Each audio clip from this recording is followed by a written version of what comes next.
sea, beside the still waters, he restored his strength.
Merci.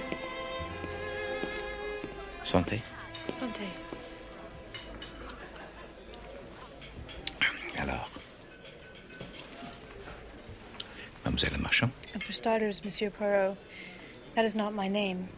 Pardon, but I understood it was Mademoiselle Marchand that I was to meet. That is the name I was given as a child. My real name is Creole, Lucy Creole. Creole. Now I seem to remember. Yes, my father was Amyas Creole, the artist.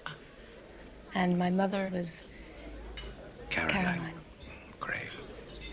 That's right. Yes. Yes. Story most tragic.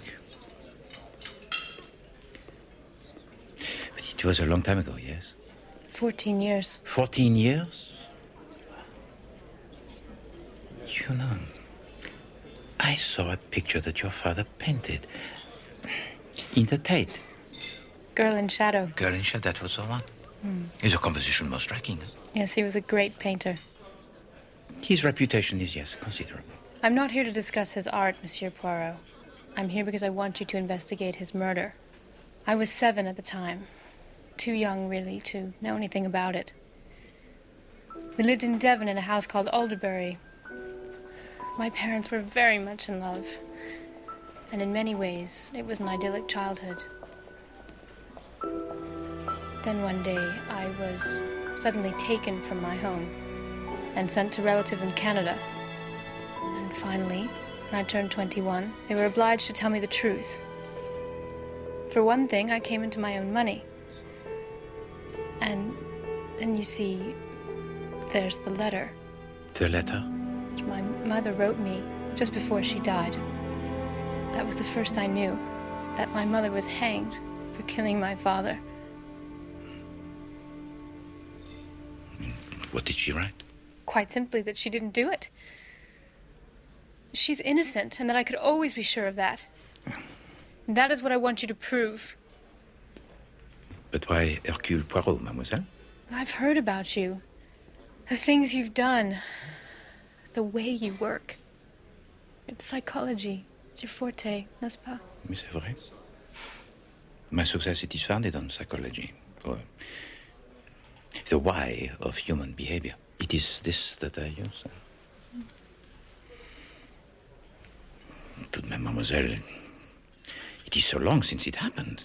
Secrets and lies, monsieur. The past keeps pulling me back.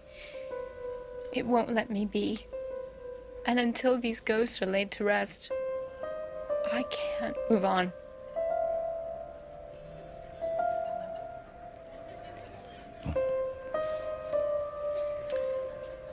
flattered by your faith in me.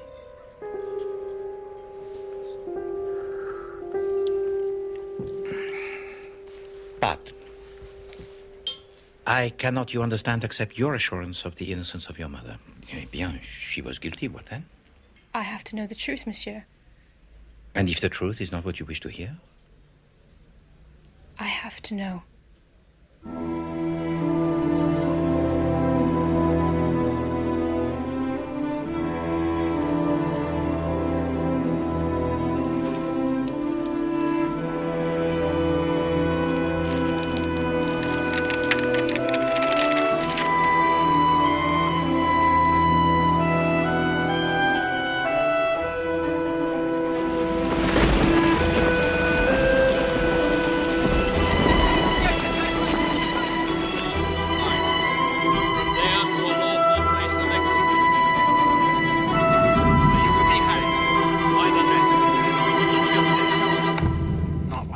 Successes, I have to say. The defense was suicide, yes? Didn't go down too well, I'm afraid. Amyas Crail simply wasn't that kind of chap. Wine, women, beer, the lusts of the flesh, you know, the idea of his killing himself out of conscience. Well, frankly, I don't think he had one. So in your opinion, Sir Montague, Caroline Crail, she was guilty? I rather thought we were taking that for granted. Did she ever admit as much? Monsieur Poirot, she didn't need to. I knew we'd lost as soon as she stepped into the witness box. She certainly had motive. Amyas Crail was always getting mixed up with some woman or other, but this was rather different. The girl, Elsa Greer, just turned 18. Quite a looker, I must say. She knew what she wanted, and that was Amyas Crail. She got him to paint her. He ended up falling for her. Caroline Crail was overheard to say that if he didn't give her up, she would kill him. What was the evidence against her? She stole some poison from a neighbor who dabbled in herbs and the like. She hid it in a scent bottle. When the police found it in her room, she claimed she'd meant to kill herself. What she couldn't explain was why the bottle was empty and only her fingerprints were on it. Oh, we contended, of course, that Amyas Crail had used it to kill himself. But if he had, his fingerprints would have been on it as well. And how did she give it to him, this poison? Used a pipette to spike his beer. Pardon, monsieur, spike? Tampered. Took him a bottle while he was painting. The police found the pipette, crushed near the scene of the crime. Oh, the prosecution had a field day.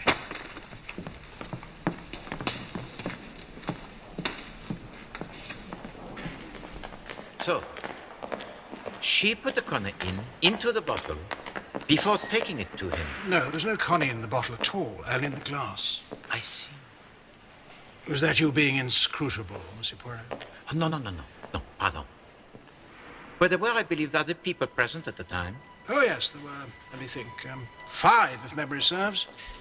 Philip Blake, a stockbroker, one of Crail's best friends. Meredith, his elder brother, lives across the estuary from the house where the murder took place. Elsa Greer, of course, currently Lady Ditcham, though nowadays she spends most of her time in the gossip columns of the divorce court. There was a governess, Miss Wilson Williams, that's it. Very capable, but not exactly a barrel of laughs. Then, of course, there was Angela, Caroline's half-sister. Oh, she'd been packed off to school by the time of the trial. Poor thing. She had perhaps a problem? There was a rather unfortunate incident when she was a toddler. Caroline Crail, as a young girl, threw a bit of a tantrum.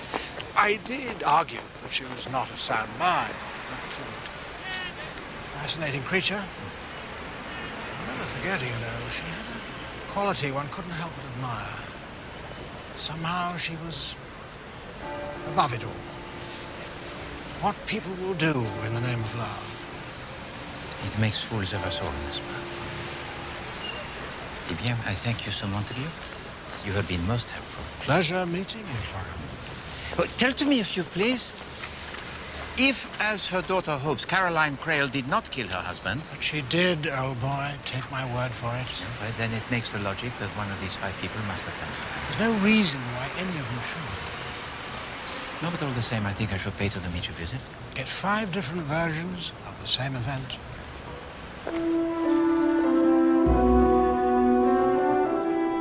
Thank you, Hollinghurst. Pleasure, Mr. Blake. Probably good egg, old Hollinghurst, even though he does bat for the other side. Tally-ho. Tally-ho. Well, who'd have thought it? Raising a glass with the famous Hercule Poirot. Poirot, monsieur. Hercule Poirot. Poirot. Poirot. Could never get my tongue around French. Let's keep the old entente cordial, eh? But I am Belgian, monsieur, not French. So, what can I do for you? It is a cruel case, monsieur. It is that which I wish to discuss with you. What the hell for? Because I have accepted a commission, monsieur, to review the case. From whom? Lucy Crale? Lucy Crale. Oui, monsieur. Nothing to discuss. 5 minutes of your time, Monsieur Blake, that is all I ask. What the hell is she poking her nose in for? Because she wishes to know the truth. Everyone knows the truth. But all she wishes is to assess for herself the facts. It's over. Dead. Buried. As are her parents, monsieur.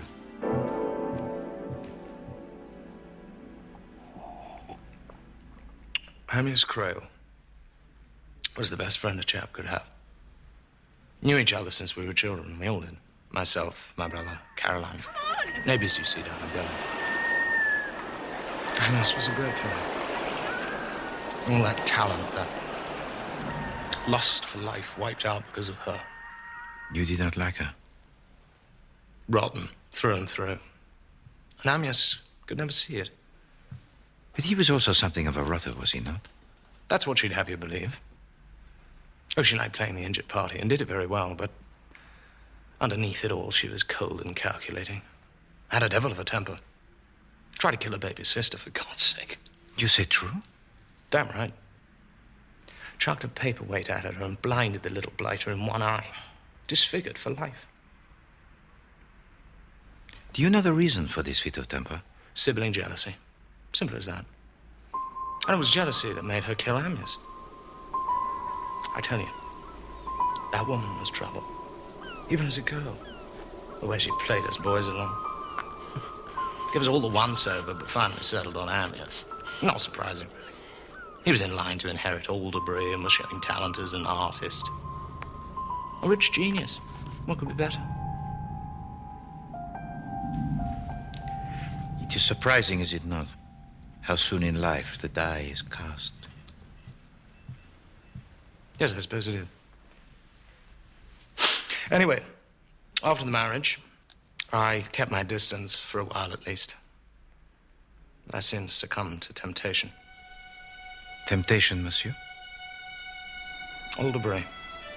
A place I couldn't resist. I had some of the happiest times of my life in that house.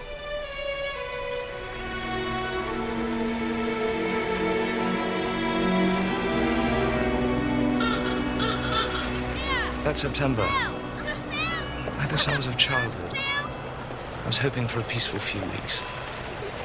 Uncle Phil! But I should have known better. Morning, Mr. Blake. Good morning, Mrs. Spriggs. Good to see you again. Good to see you, too. Amyas, please. They've been at it for hours. Hello, Uncle Phil. Hello there.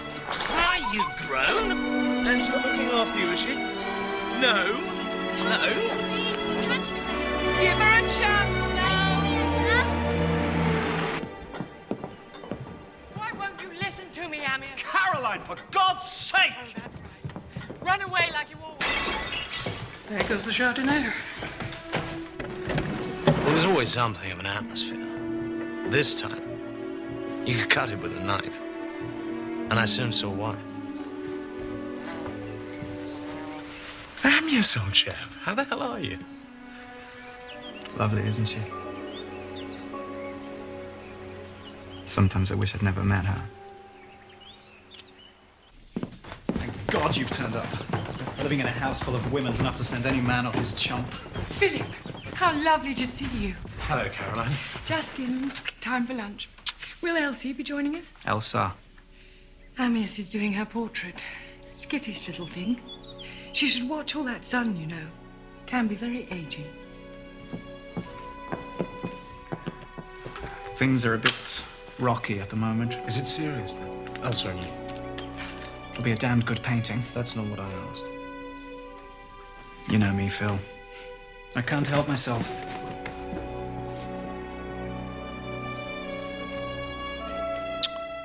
Then things got worse. Amyas and Caroline's half-sister Angela have been bickering all morning. Could you stop that, please, Angela? What? Slurping. I'm not slurping. Yes, you are. Amyas. I thought I might try that other kimono, the canary yellow. It could look rather stunning against that water, don't you think? Canary. How lovely. Of course, on some people it might look a little... How shall I put it? Don't worry, Caroline. I'm young enough to carry it off. We're not changing anything. Oh, for God, did you hear that? It's like feeding time in the monkey house. Why can't you just leave me alone?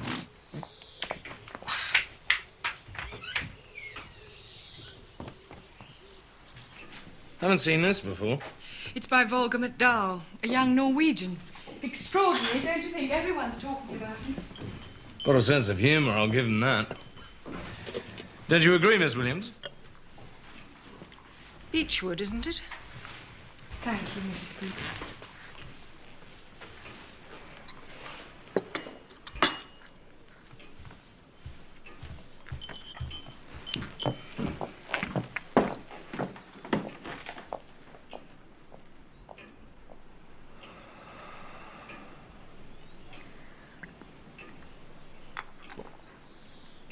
This room would be so lovely if it weren't so cluttered. When I'm living here, I'll throw out all the rubbish, which, let's face it, is practically everything. And I've always thought copper-coloured curtains would be simply divine. Don't you think they look rather lovely in the setting sun? Are you thinking of buying, then, Elsa? That won't be necessary. You seem to have lost me, my dear. All this pretense, it's so dishonest. Amias and I love each other and we're going to be married, so I shall be moving in. As I suspected, my dear. You're completely insane. Bloody beast's giving me the most frightful indigestion. I asked Mrs. Spriggs for some bicarbonate of soda. Good thinking. By the way, Elsa says you want to marry her. Is this true? Is it true? It's only fair that she should know. Amias, is it true? Then it is.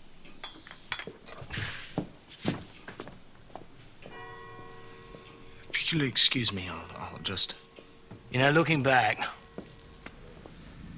I wouldn't be surprised if she'd made up her mind to kill him then.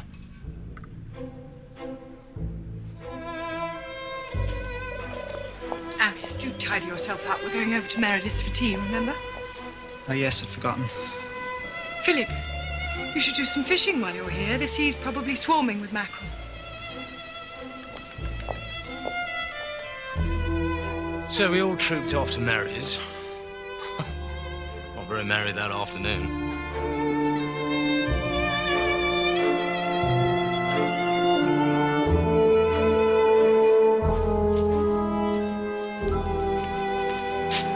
Amias can't do this. Looks like he's going to. He can't just leave his wife and child for some slip of a girl. She's too young to know what she's doing. She knows, all right.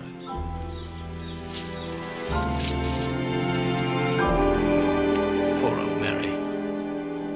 All that sensitivity. No use at all. Hard to believe we come from the same stable. After tea, he took us to his lab. Con-yin.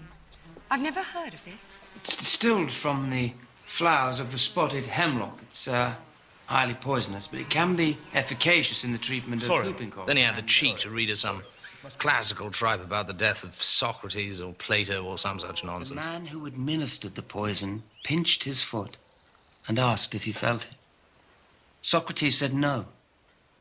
Then he did the same to his legs, and gradually, moving upwards in this way, he let us see that he was getting cold and numb. He said that when it reached the heart, Socrates would be gone. Back at HQ that evening, Amyas and Angela had a god almighty row about something or other. But that was nothing out of the ordinary. I even think she might have thrown something at him. Can you remember what? Good Lord, no. It was 14 years ago. Oh, yes, of course. You are being most helpful, Monsieur Blake. The next morning, when I came downstairs, I heard Amyas and Caroline out in the library. I don't know where they got the energy from. I swear to God. You and your women. Someday I'll kill you, Amice. I swear to God I will.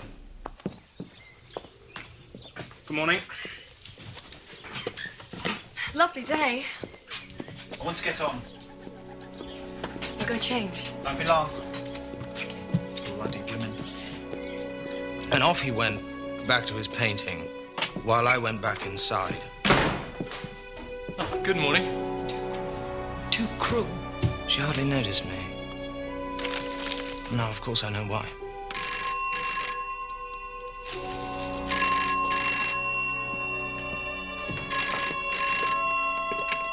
Hello? What the hell's the matter?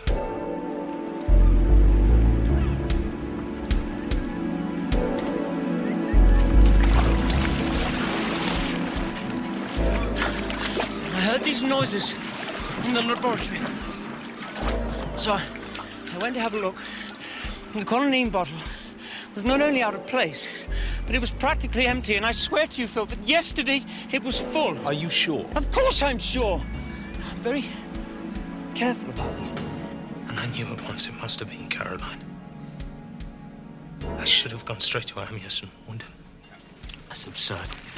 Caroline wouldn't dream of such a thing. Then what's your explanation? We'll discuss it afterwards. I'll see to her. What are you two up to? Oh, what a surprise. Yes. We were just having a chat about Angela and school. I'm not at all sure it's the right thing. Sorry about that. Hello, everybody. I'd kill for a cold beer. I'll send some down. I think we could all do with one. And that's when it happened. Why don't I take it? Oh, no. Enjoy the sun. At the time, I reasoned it might be jealousy, that she couldn't stand the thought of the two of them being alone together. I should have realized, but instead I just sat and watched. I had the chance to save him, and I did nothing. You reproach yourself unduly, Monsieur Blake. Amos didn't join us for lunch. And then Caroline took him coffee. So calm and collected, and yet she must have known by then he'd be dead. Miss Williams went with her, and then Meredith wandered off. But it wasn't long before we saw him again. Get a doctor, quick. What's wrong? It's Amias. What? I'm afraid he's dead. Amias. Phone the doctor. I'll take care of her. She was like an avenging fury. I've never seen anything like it. You killed him! You killed him!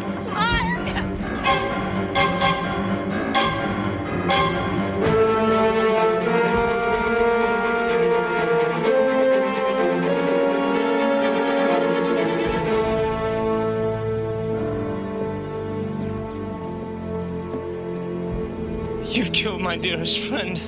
No. He did it himself. Tell that to the police.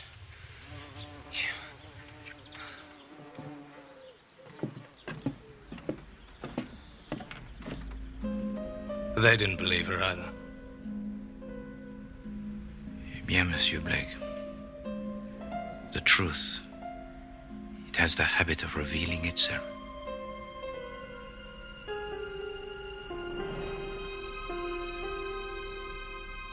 Monsieur Poirot, Lady Detisham. let's get on with it, shall we?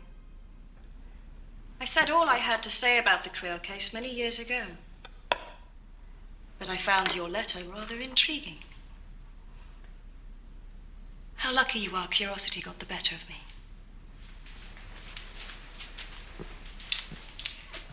Indeed I am, my lady. It must be very painful for you to recall. Painful? No. My father was a mill hand, worked his way up and made a mint. You can't do that with thin skin, and I, Monsieur Poirot, am my father's daughter. I am not as sensitive as you might think. Then that makes my task a little easier.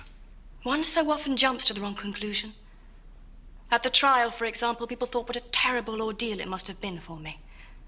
The brutish questions, the ghastly journalists, the mindless screaming crowds. Well, the English are a people very moral, n'est-ce pas? That's one way of looking at it. Alors, if you did not find the trial an ordeal, how did you find it? I enjoyed it. You see, I got exactly what I wanted. And what was that? Caroline Creel at the end of a rope. Coffee?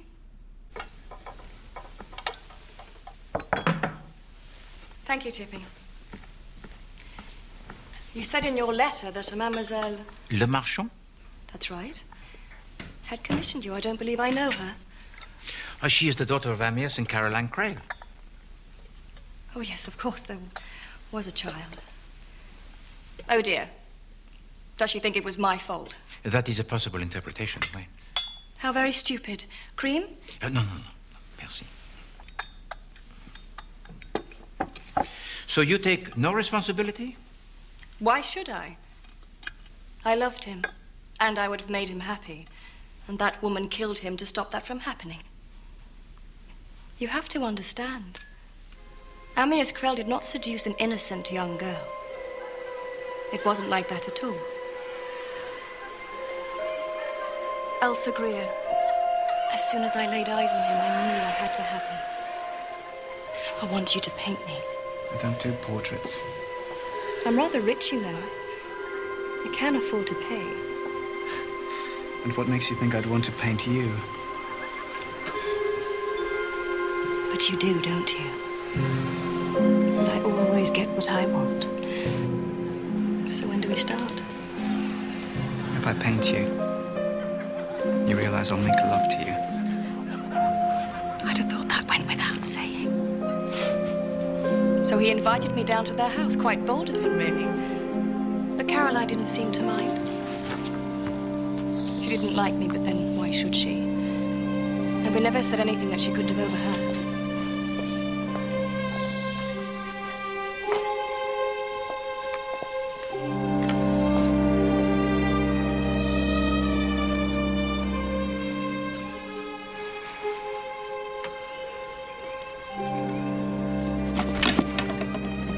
But we were more than aware of what was going on. What is it? I think you ought to go back to London. With the picture? We've hardly started. I can't paint you, Elsa. Why? You know why. So I left. I didn't write or telephone. And then after 10 days...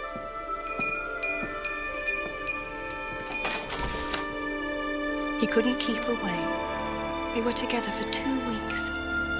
And soon we realized that we had to be together. Always. I want you to come back to Alderbury. I've decided to finish the painting. What about Caroline? What about her? Shouldn't you tell her? What on earth for? She's bound to find out sooner or later. We'll get the picture finished first. But you will tell her, won't you? Yes. Promise. Promise. Do you think she'll make a terrible fuss? She always makes a fuss. She loves me. Then she should put your happiness first. He painted in a kind of frenzy. I'd never seen him like that before.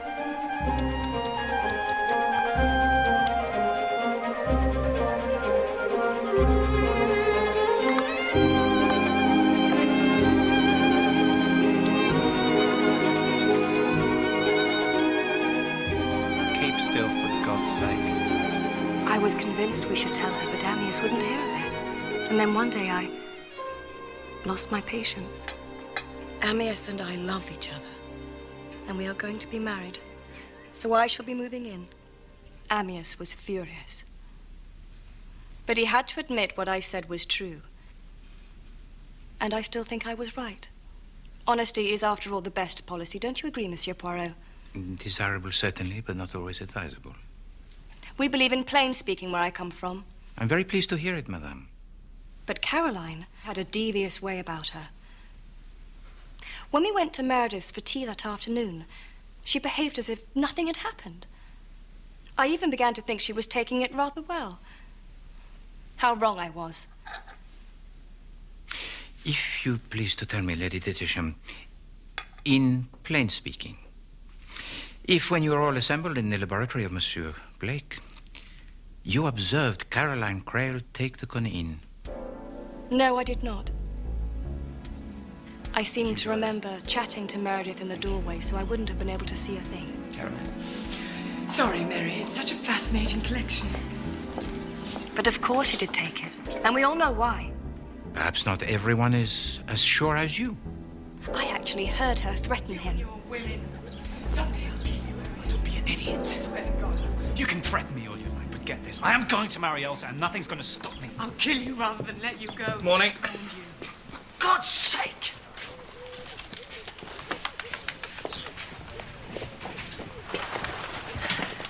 Lovely day. I want to get on. I'll go change. Don't be long. Which I did. Then I went to join him, and I poured him a beer.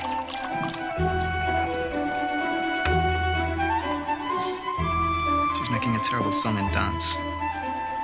Told you she would. To my Mona Lisa. My darling Amyas. God, it's warm. I can get you a cold one. On that seat. Sit down. Now. He painted as if his life depended on it. Dear Amyas. I loved him so much. It happened shortly after that. I popped up to the house to fetch a shawl, and when I came back, she was there. Sorry about that. Hello, everybody. I'd kill for a cold beer. I'll send some down.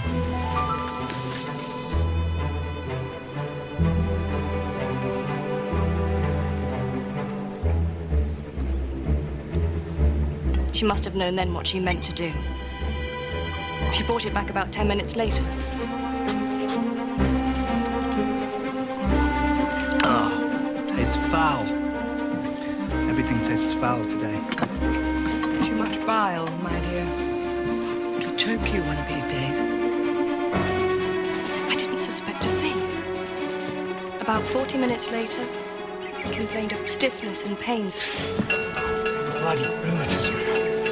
Then the bell sounded for lunch and Meredith came to fetch me. Amyas decided to skip lunch, as he often did. Oh, Grumpy doesn't want any lunch. So we left him to die alone. Amyas! Amyas! And I just knew it was Caroline. How could she do that? How could she? It is a story most tragic, n'est-ce pas? Hanging was too good for her.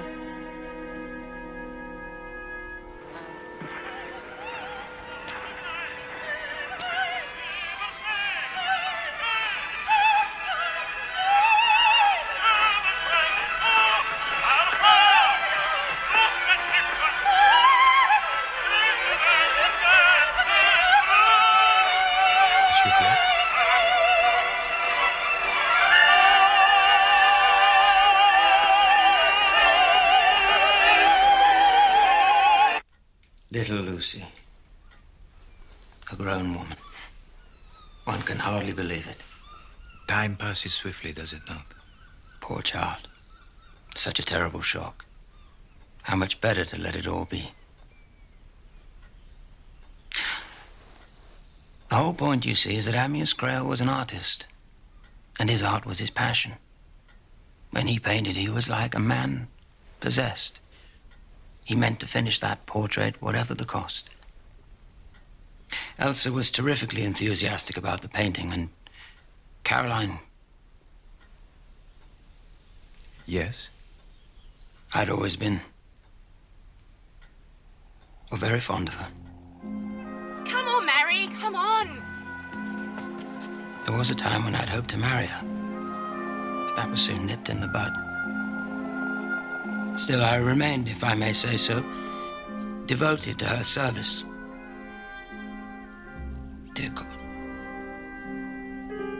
When I think of what they did to her, strung up like an animal, such a gentle creature.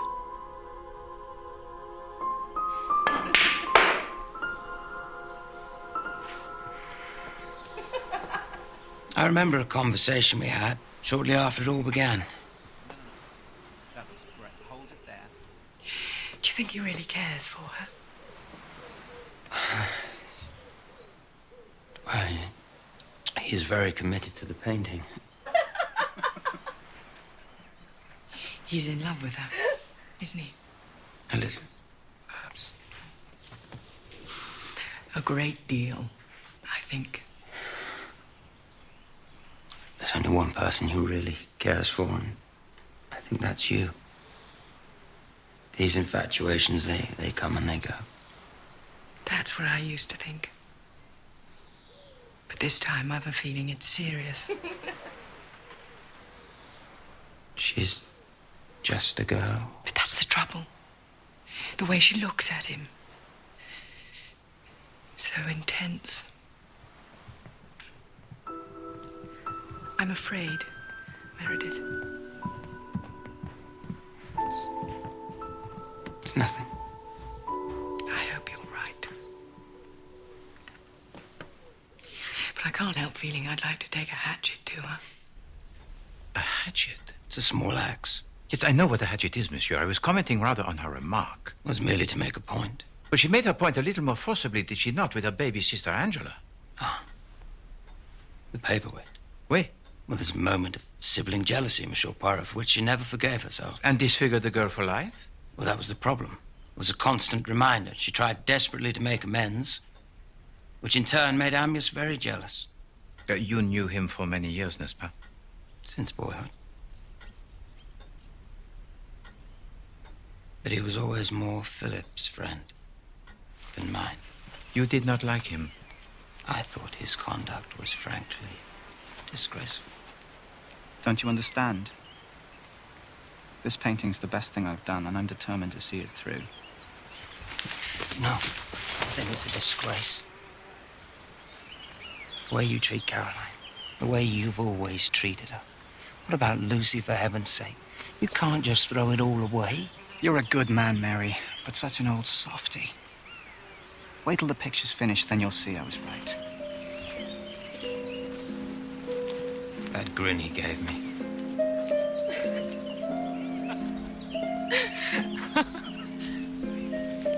I'll never forget Caroline that afternoon. She made such an effort, and yet behind it all. Is anything the matter, my dear? Everything. It's gone. Finished. When she said at the trial that she took the poison to kill herself, I swear she was speaking the truth.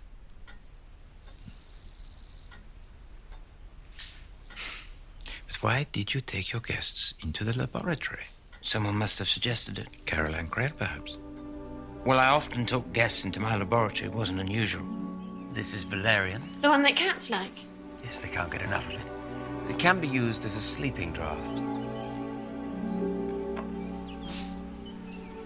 Elsa, you should have a sniff.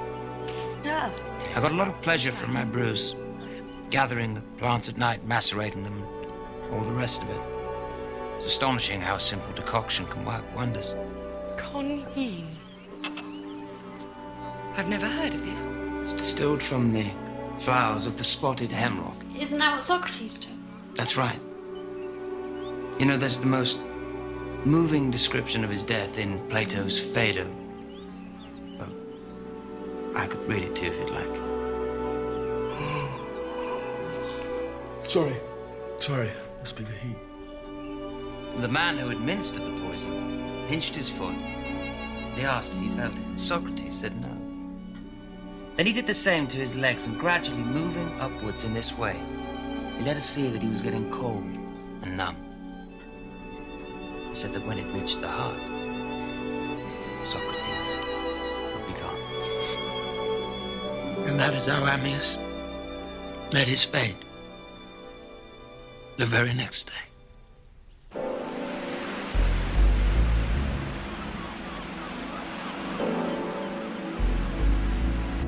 When did Madame Creole take the cognac from the bottle? Well, just before she came into the study, I think Philip and Angela left first, followed by Ammius. I was in the doorway waiting to lock up, having a word with Elsa, and I suppose that's when she took it. Caroline. Oh, sorry, Mary. Such a fascinating connection.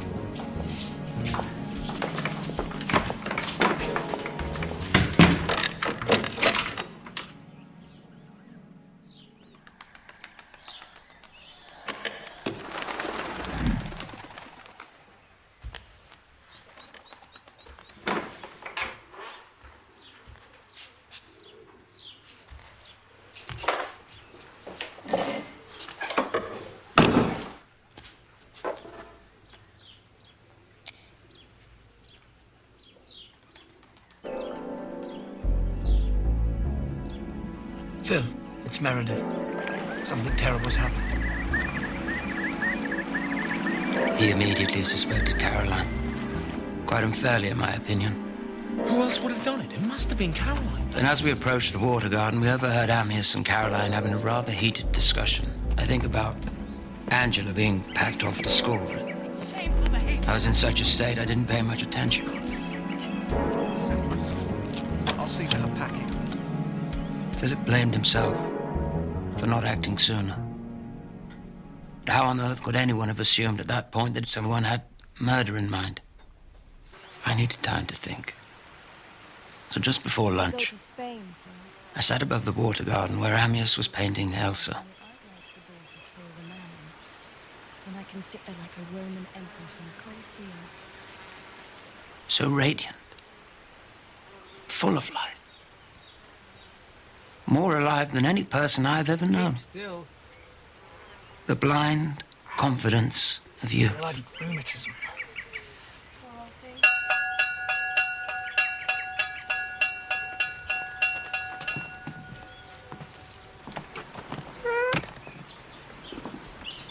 Old Grumpy doesn't want any lunch.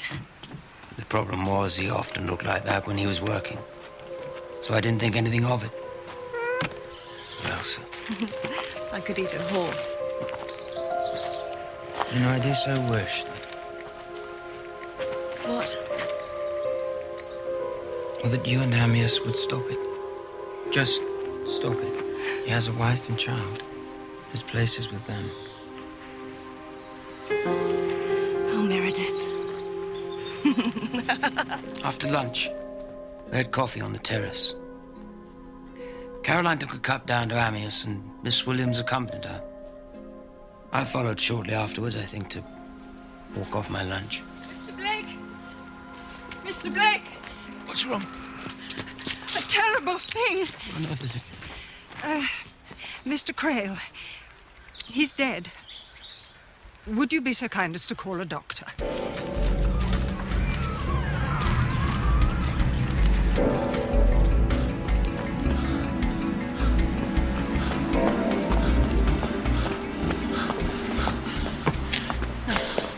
Get a doctor, quick. What's wrong? It's Ammius. What? I'm afraid he's dead. Ammius. Poor child. She just couldn't believe that life could play so cruel a trick. Caroline stood there, quite calmly, and said he must have done it to himself. So you are perfectly convinced, monsieur, that she was guilty? She was provoked in the extreme. But you do not believe it was suicide? Caroline did it. I'm sure of it. And anyway, well, if she didn't,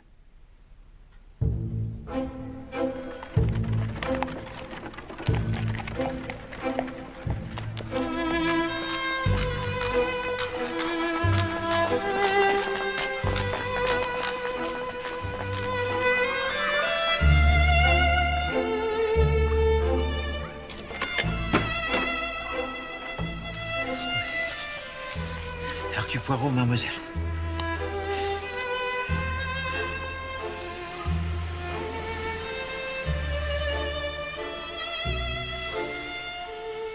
Lucy Crail.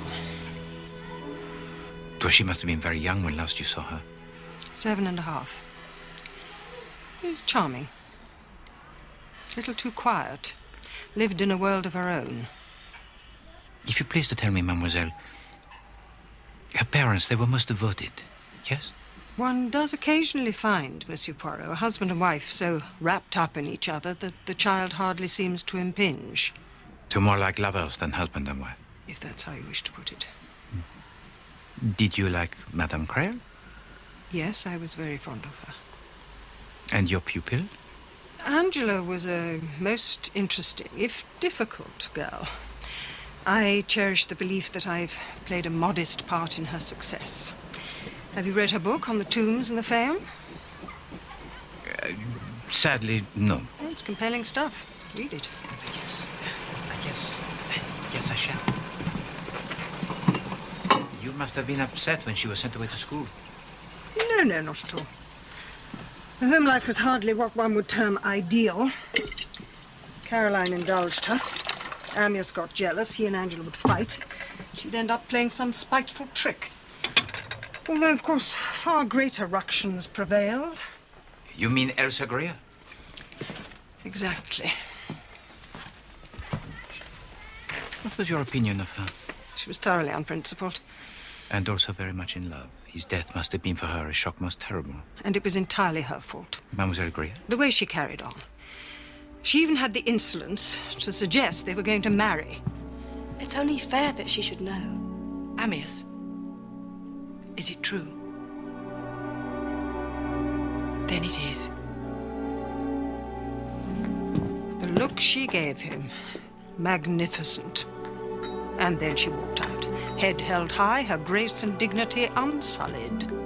Was she aware of how much you admired her? I believe, I hope that I adequately expressed my support for her. Mrs. Crail. Not now, Miss Williams. I just wanted to... Another time. Please. Yes, of course, I'm sorry. I think you're wonderful. Oh, but you don't know.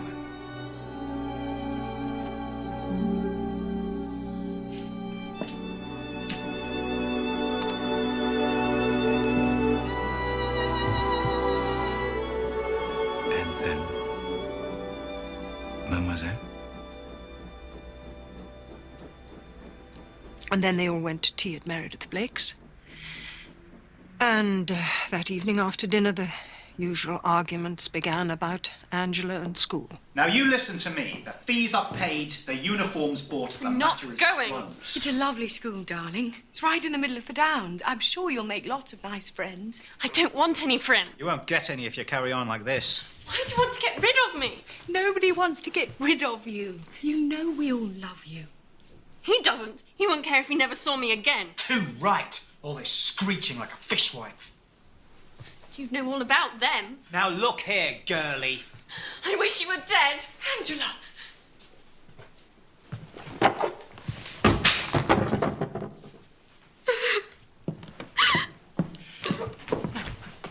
I followed Angela to her room and reprimanded her sharply. The next morning was so beautiful, I fondly thought it might restore some peace to our lives.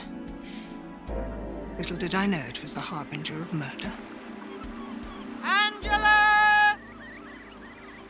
Angela had yet again disappeared. I thought for a swim, but there was no sign of her. Angela! So I returned to the house. Mrs. Crail was about to serve some beer before lunch, so I offered to help her. We went to the cellar, which was used for cold storage. As we arrived, we found Angela behaving in a most suspicious manner. What on earth are you doing with that? I was just... I hope you weren't thinking of drinking it. I'll take it if you don't mind. Would you mind serving the others? I'll pop this down to Amias. And all this time, Mademoiselle Greer was sitting for Monsieur Crail? Yes. Oh, he got what he deserved. Well, he acted very badly, oui, c'est vrai, but he was, well, a great artist, n'est-ce pas? Great. Couldn't even draw. His perspective was terrible. His anatomy was all over the place. I know what I'm talking about. I studied art as a girl in Florence. Tell me, mademoiselle, you were with Madame Crail when she discovered the body, yes? No, not exactly. We went down from the house together after lunch. She was taking Mr. Crail some coffee, and I was going to the beach to look for Angela's jersey. Amias? Amias!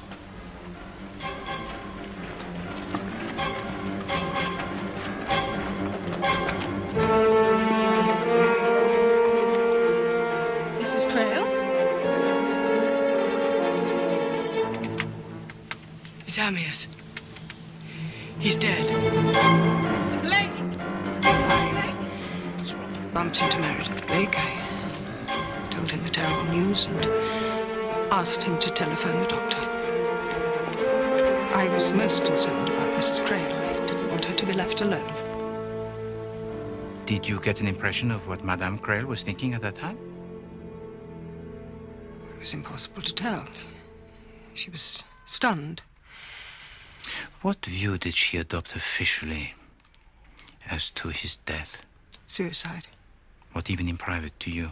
She had no doubt whatsoever.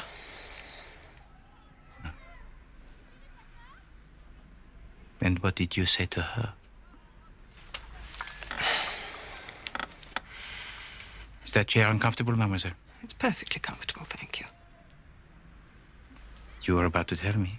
I think I said, certainly, Mrs. Crail, it must have been suicide. Did you believe that? No, I did not. But understand this, I was entirely on her side. So you would have liked to have seen her acquitted? Well, of course I would. A woman of honor, of dignity, hanged like a carcass in a butcher's shop. Poor Lucy. Having to be confronted by all of this. Still, it is always better to face the truth. But there is more to it than that. She wants to prove her mother to be innocent. Then her wish will not be granted. Before she was hanged, Caroline Crail wrote to her daughter a letter in which she solemnly swears her innocence. It would perhaps have been better to tell her daughter not to judge. You seem very sure of her guilt. It's hard to believe otherwise. And yet you profess to have loved her. I did love her. I did. If that is all. Oh, yes, yes, of course. Thank you very much for your time, mademoiselle. You have been most helpful. I know that she was guilty, monsieur. Without a shadow of a doubt. May I ask how? After bumping into Meredith Blake and informing him of Mr. Crail's death, I returned to the water garden. Mrs. Crail was not in command of herself, as I implied. It was the fear on her face that told me the truth. That's when I knew she had poisoned her husband. And I, for one, do not blame her. She never knew what I'd seen. And I never told her. In fact, I never told anybody. During the trial, I was never asked a question to which I returned an untrue answer. But I was guilty of withholding certain facts. And I do not repent of that, Monsieur Poirot. I would do so again.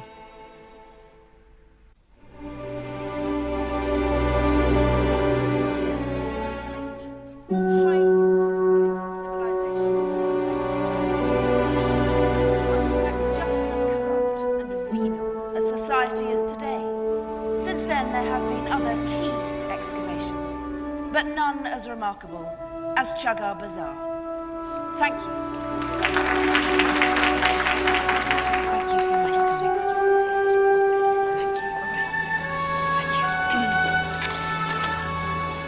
Hercule Poirot, mademoiselle? The Chagar Bazaar dig was quite simply extraordinary. Did you read my account of it in the National Geographic? Sadly, no. I have not yet had the... Fairly definitive, though I do say so myself. Little Lucy.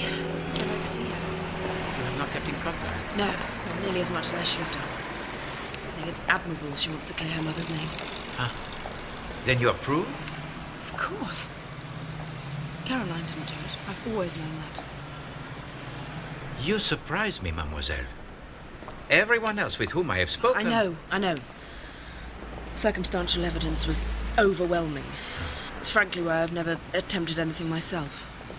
I knew my sister extremely well. She quite simply couldn't have killed anyone. But human nature has the infinite capacity to surprise. Oh, not in this instance. How can you be so certain? Because I am. But I'm afraid, mademoiselle, that I will not stand up in court. Just as well I was never called to give evidence. But if you had been? This is why I know. But for many that would prove the exact opposite. As they claimed at the trial, this was a moment's rage. It haunted her for the rest of her life. She never forgave herself. As a result, she was constantly on her guard. I'm not saying she was meek or timid, quite the opposite. But murder?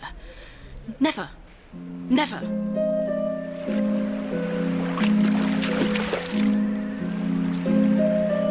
It was an idyllic summer. So many ways. What I can remember of it.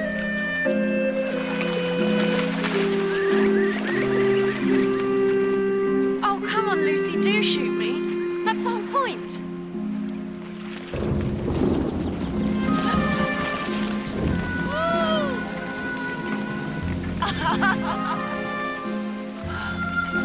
If only that woman hadn't come into our lives. All this pretense. It's so dishonest. Amias and I love each other and we're going to be married. So I shall be moving in. Then when Amias came out, Why did Elsa say she's going to marry you? How the devil did you hear that? The window's open. It's damned rude eavesdropping. But why did she say it? It was a joke. It sounds very funny to me. Enough, all right?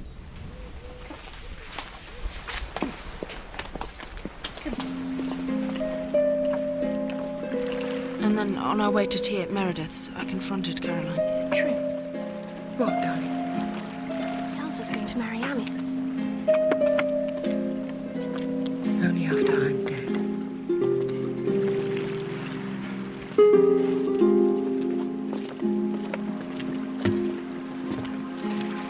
The rest of the day's a blur. I can remember Meredith reading something rather beautiful about Socrates. He said that when it reached the heart, Socrates would be gone.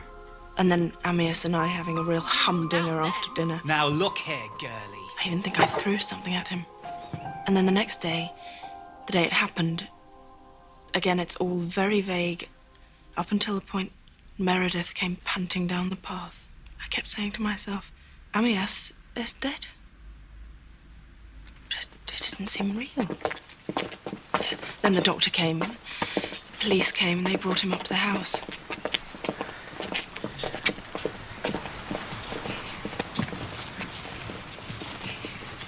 I want you to go to Grandma's with Lucy. No, I don't want to go. I want to stay with you. I know, my darling. But it's best that you do. It'll be easier that way, believe me. No, please. I don't want to leave you. For me, my darling. Do it for me. And you must try not to think about it. There's nothing to worry about. I promise.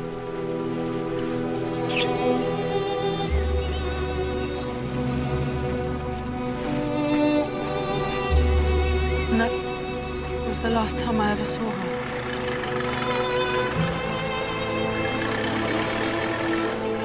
The end of summer. It was the end of childhood. A few days later, she was arrested. I was sent to school in Germany. Lucy was sent to relatives in Canada. Just before she was hanged, she wrote me a letter. I've never shown it to anyone. I think you should read it.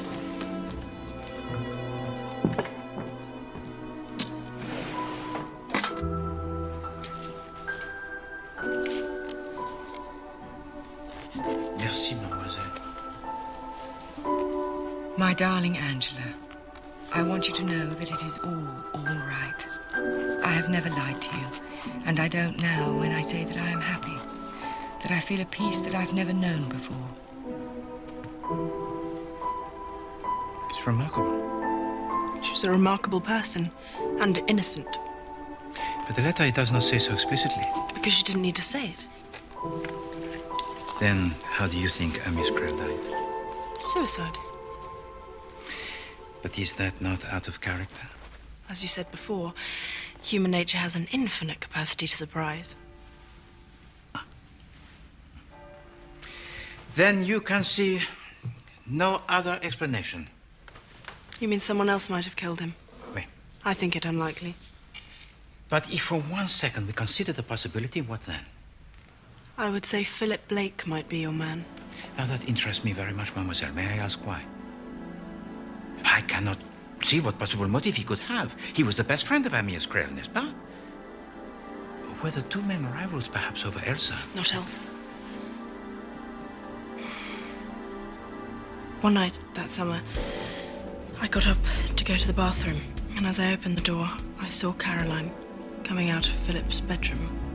She had a look on her face at the time I didn't really understand. But looking back, I got the impression from Monsieur Blake that always he disliked your sister. I have, I confess, precious little experience of affairs of the heart. But what other explanation could there possibly be?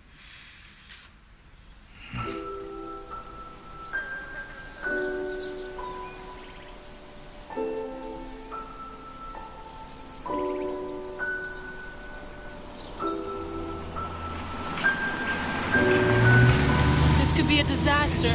You can trust me, mademoiselle.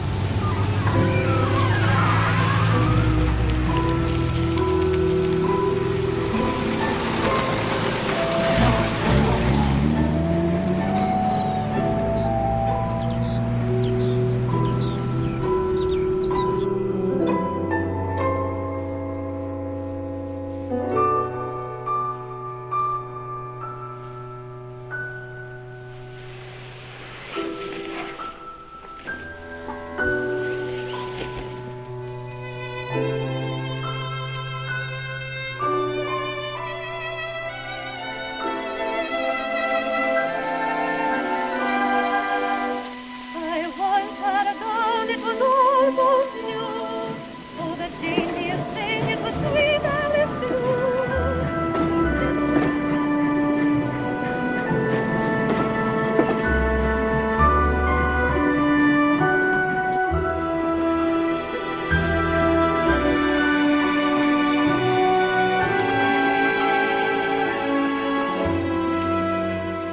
It warms my heart to see you all together again.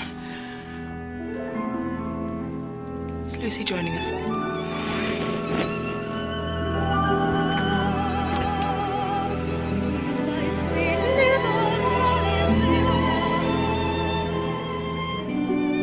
This is very good of you, Mrs. Spriggs.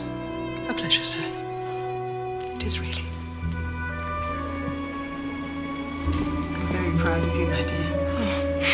I wish someone would tell us the point of all this.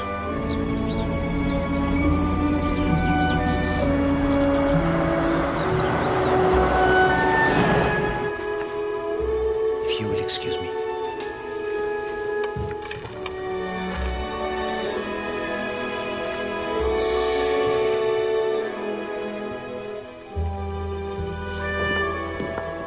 Lady Dittersham, I am delighted that you could make it.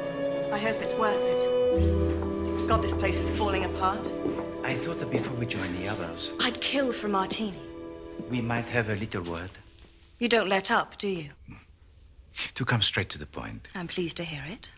After the trial, did Meredith Blake show any interest in you at all? Animals. Stupid, unthinking animals. What a terrible ordeal for you, my dear. What a brave girl you are. Elsa, I've had special feelings for you ever since we met, you know. And now you're all alone in the world. Oh, do shut up. Were you not surprised? Just faintly nauseated. Can I have my martini now? But of course.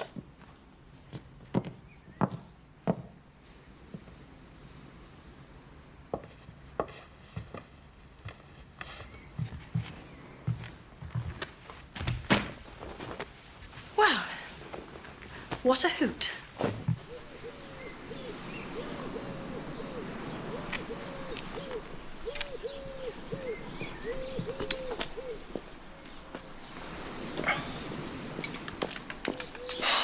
I can't want to have a moment's peace. You were not entirely honest with me, I think, when we had our chat in London. Is that so? Yes, indeed, Monsieur Blake. On at least one night during that summer, Madame Crail was seen coming out of your room at an hour somewhat compromising. Who told you that? It's none of your damn business.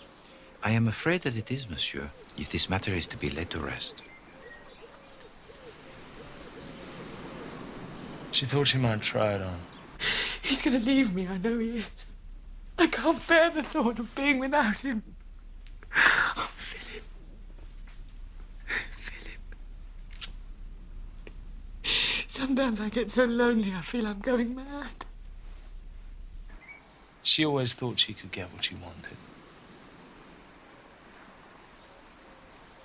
But that didn't wash with me. I think you better go back to bed.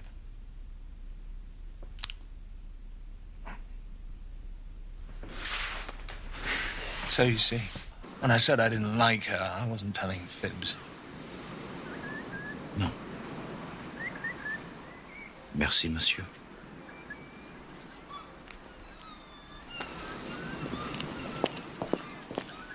Actually, it's not quite true. Monsieur Blake, are you all right? It's all such a mess. Always has been. Since we were children, and she was always ready with some snide remark.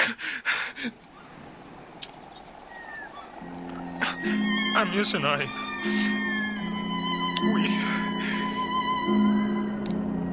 we were true friends. She couldn't stand it. It meant everything to me. Everything.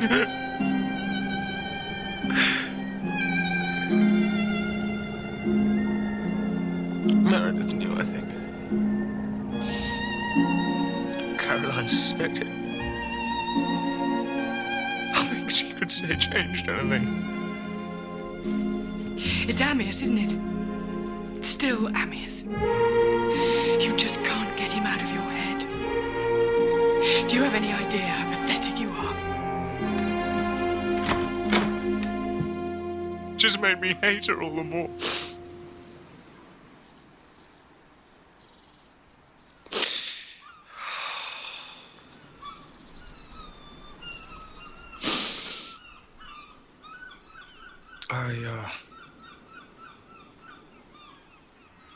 I trust you'll keep this to yourself.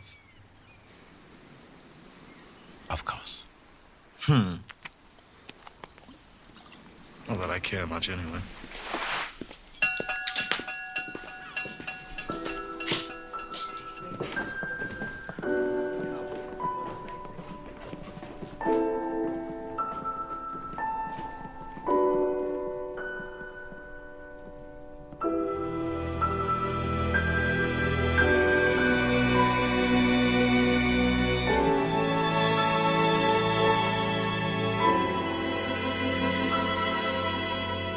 How kind of you to come.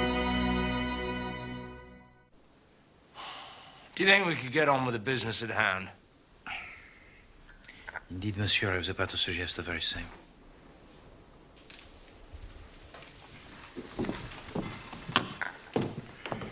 Et alors, where to begin, huh? Well, as you know, it was my purpose to discover the truth about the murder of Amyas Craig. We all know the truth.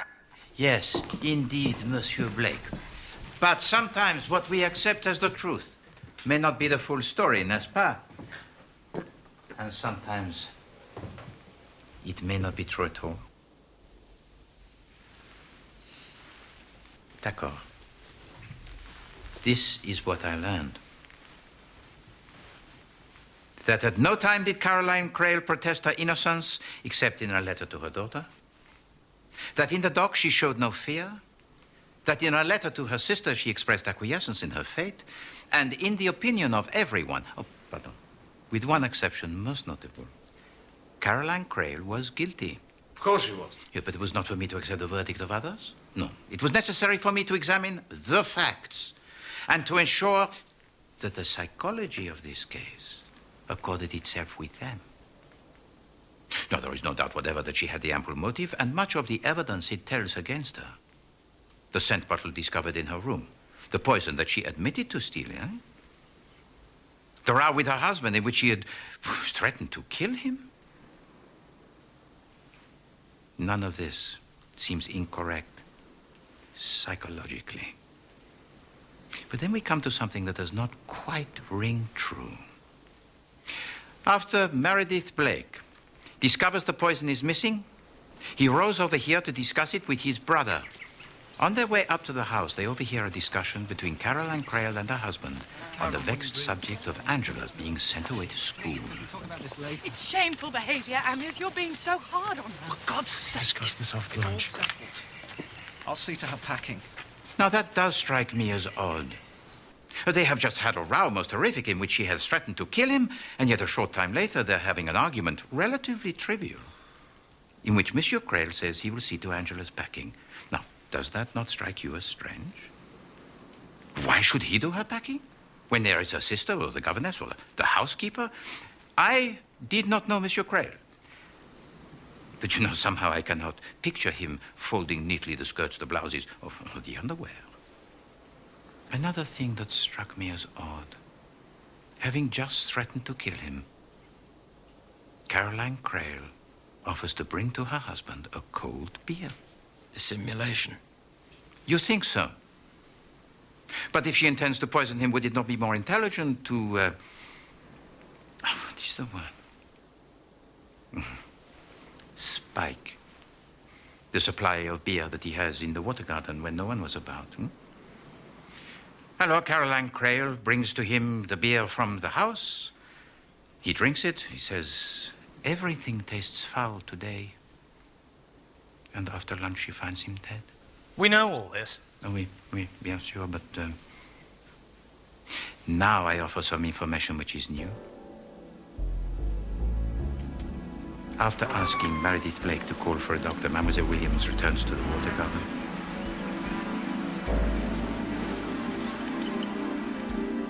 You actually saw her do that? Well, that settles it. Not necessarily. That is what I saw. There's only your word for it. I'm not accustomed to having my word doubted. And I do not doubt it, Mademoiselle Williams. I believe what you saw took place exactly as you say that it did, and because of what you saw, I know that Caroline Crail was not guilty. Well, how the hell did you work that out? Oh, do calm down. I will tell it to you. Mademoiselle Williams saw Caroline Crail wipe off the fingerprints from the beer bottle and impose the prints of her husband onto it.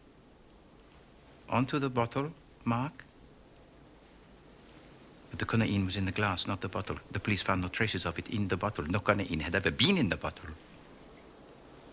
And Caroline Crail, she did not know that. She, who has poisoned her husband, did not know how he had been poisoned. So why make it look like suicide? Because she knew who was the culprit. And would do anything rather than let that person be suspected. So who could it be? There was only one person whom she would be willing to protect at all costs. Mademoiselle Warren, I would like to read the letter your sister wrote to you. No. For Mademoiselle. I've realised what you're suggesting. I deny it utterly. That letter was meant for my eyes only. Oh, Aunt Angela, No. please. For my mother's sake. Please.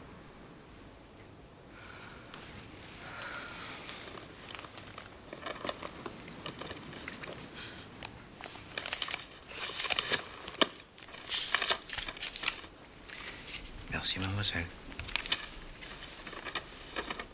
My darling Angela, I want you to know that it is all right. I have never lied to you, and I don't now when I say that I am happy. That I feel a peace that I've never known before. That I've never known before. Don't look back and don't grieve for me. Don't look back. Live your life and succeed. It's all right, my darling. It's all right. I'm going to Amiens, and I'm happy. And you must be too. One has to pay one's debts. Your loving sister, Caroline. It is a beautiful letter, no? And also quite remarkable, for it contains one omission that is most striking. There is no protestation of innocence. Because it was unnecessary. Oui, bien sûr, because she thought her sister knew that she was innocent for the best of all possible reasons. And her only concern was to comfort, to reassure, and to avert the possibility of you having to confess. It's all right, my darling.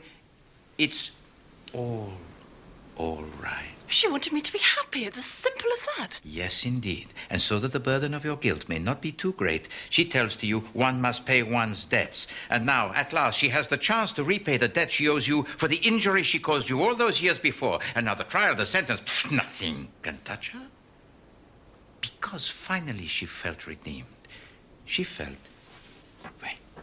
at peace with herself. And in the light of this,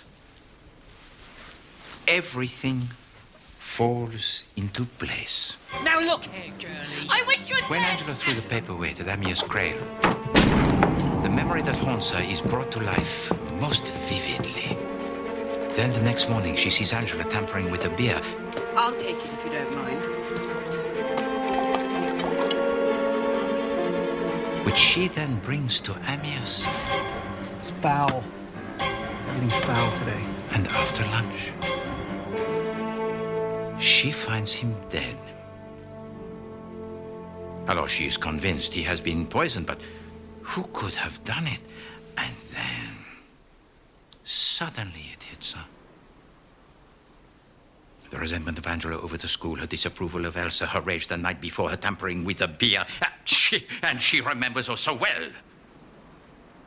Her own violent emotions at that age. So yes, Angela. It has to be.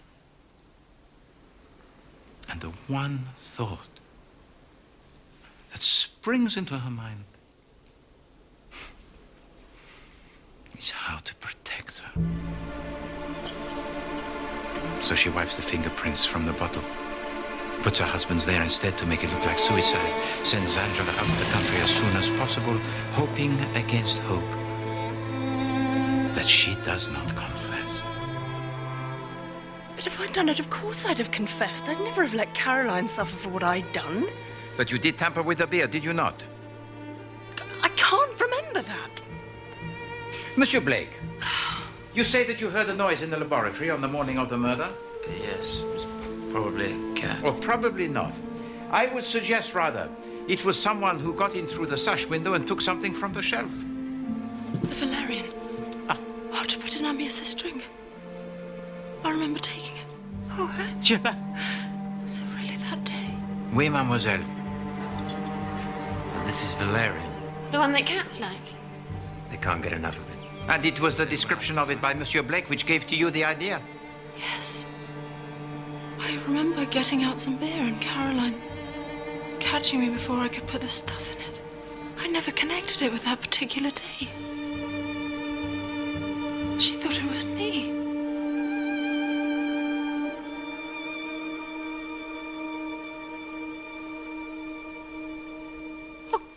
didn't kill him. I didn't kill him. Of course not, my dear. Can't you see she's telling the truth? I see it quite clearly. Because I know very well who killed him. Don't you think you're milking it a bit, old man? It is the oldest story in the world, eh? 2 women and 1 man. Well, what we had taken for granted is that the man would leave his wife for the other woman.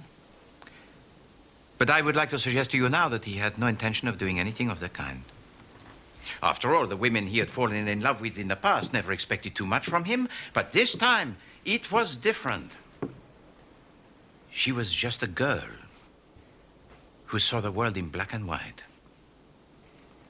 She had the passion for him, and so assumed he had for her. She assumed without question it was for life. So naturally, he would leave his wife. He said he would. Oh, a little white lie, perhaps. All he really wanted was to finish the painting, and nothing could be allowed to stand in the way.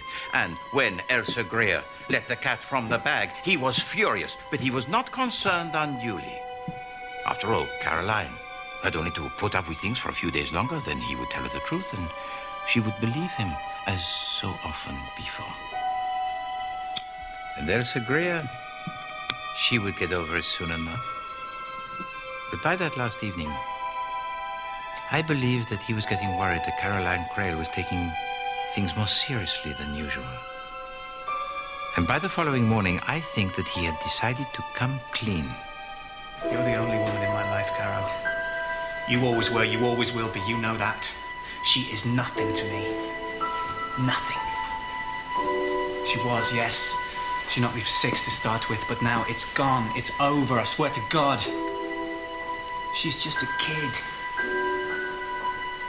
A passing fancy, that's all. You and your women. Someday I'll kill you, Amias. Don't be an idiot. I swear to God I will.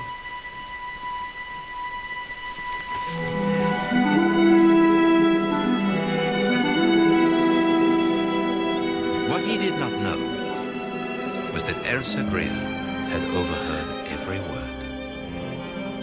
And the account that she gave to me of the conversation was not a true one. You're very sure of yourself, aren't you, Monsieur Poirot? Of this, Lady Dittersham?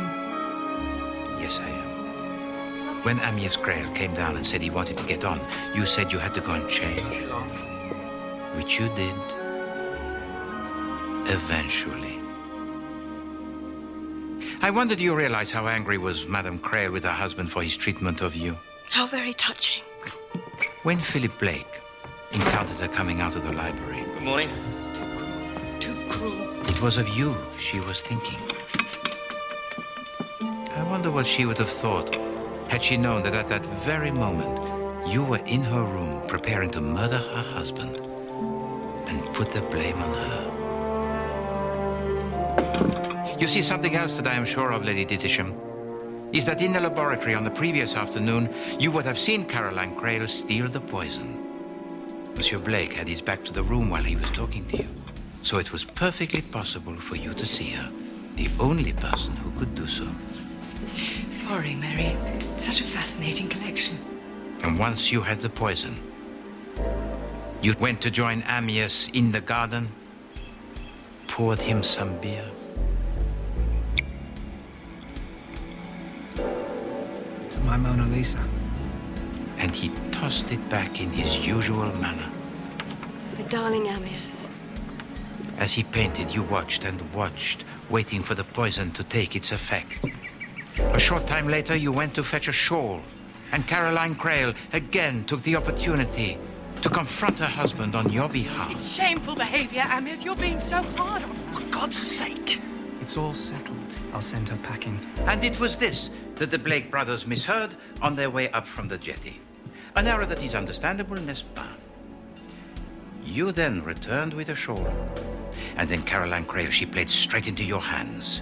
For she brought to her husband a bottle of cold beer. Ugh, tastes foul. Everything tastes foul today. Everything tastes foul today. Which suggests that he had tasted something else unpleasant before the beer that Caroline Crail had brought to him. And so, you sat and posed and chatted and waved to Meredith Blake. Oh, you played your part beautifully. Bloody rheumatism. Amias Grail, painted on until his limbs failed and his speech thickened, and he lay sprawled there on the bench, helpless, with his mind still clear. And when Meredith Blake appeared from the shade of the path into the sunlit garden, he could not see clearly. Only his friend, turning slowly around, unable to convey to him the fact that he was in the grip of a paralysis that was fatal.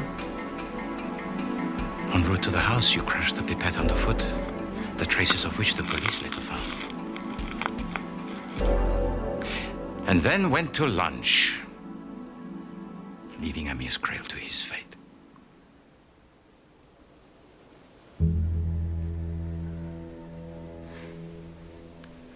Thank you, Monsieur Poirot.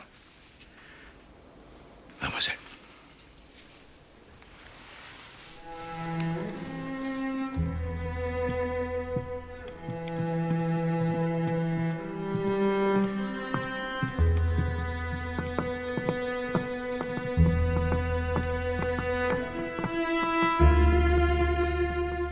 Amias dead. Caroline hanged. After all these years.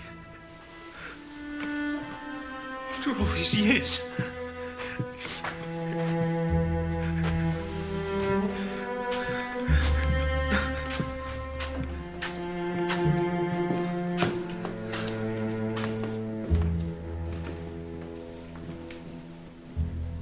You're very clever, aren't you? I hope you don't expect me to confess. So what are you going to do? I shall do what I can to induce the appropriate authorities to grant to Caroline Grail the posthumous free pardon. And me? What are you going to do about me? I shall lay my conclusions before the necessary people. If they decide that there is a case against you, they may act. But it is my opinion that the evidence is not sufficient. Inferences only, huh? Not facts. Moreover, I believe they will not be anxious to proceed against a person in your position. When I saw Caroline take the conaine, I thought she meant to kill herself. But the next morning, when I overheard them talking about me, I loved him.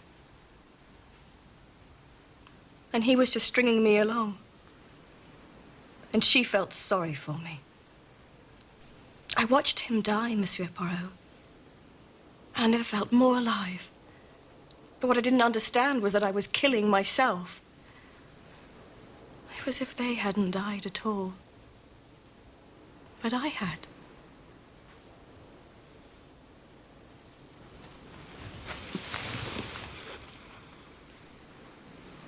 I died, Monsieur Poirot.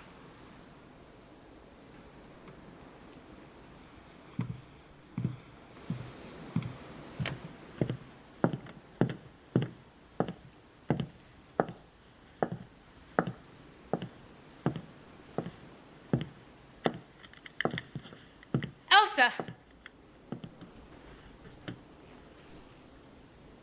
Come on then, Lucy. Shoot me. You know you want to. Do not listen to her, mademoiselle. That's right. Just pull the trigger.